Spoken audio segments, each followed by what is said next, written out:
Hello అందరికీ ఒక మంచి స్నాక్ రెసిపీని చూసేద్దామా. చాలా ఈజీగా ప్రిపేర్ చేసుకోవచ్చు, రుచి మాత్రం అద్భుతంగా ఉంటుంది.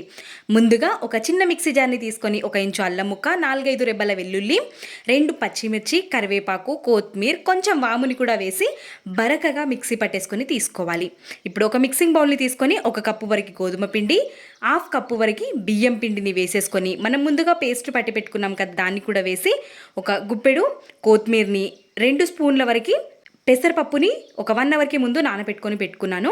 కొంచెం పసుపు, 1/2 టేబుల్ స్పూన్ వరకు జీలకర్రని కూడా వేసి, ఉప్పుని కూడా వేసి మంచిగా పిండిని మిక్స్ చేసేసుకొని ఈ విధంగా పిండిని సాఫ్ట్గా అయ్యేంత వరకు ప్రెస్ చేసుకుంటూ కలిపేసుకొని చపాతీలాగా చేసేసుకొని ఒక చిన్న గిన్నెతో మధ్యలో మధ్యలో కట్ చేసేసుకొని తీసుకోవాలి. ఇదే విధంగా అన్నిటినీ చేసుకొని ఒక స్పూన్తో కానీ చాకుతో కానీ ఈ విధంగా మధ్యలో హోల్స్ పెట్టుకుంటే సరిపోతుంది. ఇప్పుడు మనం ఆయిల్లో డీప్ ఫ్రై కూడా చేసుకోవచ్చు, లేదు అనుకుంటే ఈ విధంగా ఒక 2-3 టేబుల్ స్పూన్స్ వరకు ఆయిల్ని వేసి షాలో ఫ్రై చేసుకోవచ్చు. వీడియో నచ్చితే ప్లీజ్ సబ్స్క్రైబ్.